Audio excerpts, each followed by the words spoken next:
परिवारमा कसैलाई क्यान्सर थियो भने ममा पनि क्यान्सर हुने चान्स हुन्छ, तर मेरो परिवारमा लागेको छ भन्दै मलाई हुन्छ भन्ने त छैन।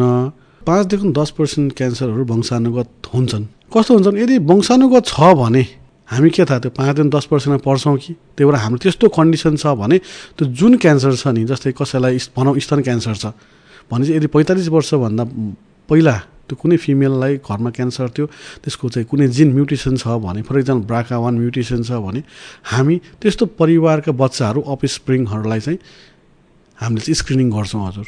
जस्तै आन्द्राको छ भने आन्द्राको स्क्रिनिङ गर्छौँ, स्तनको स्क्रिनिङ गर्छौँ। स्क्रिनिङ गरेर हामी रिस्क क्यारेक्टरबाट बच्न सक्छौँ र क्यान्सरलाई बेलैमा छ भने पत्ता लगाउन सकिन्छ।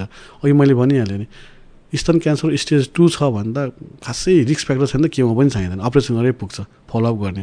यदि स्तन क्यान्सर अर्ली स्टेज छ भने त खासै के पनि गर्नु, अपरेसन गरेपछि पुग्छ, कहिलेकाहीँ ट्याब्लेट दिए मात्रै नै पुग्छ। त्यस्ता धेरै उदाहरणहरू छ क्यान्सरमा। क्यान्सर लाग्ने बित्तिकै केमोथेरापी नै लिनुपर्छ भन्ने पनि छैन।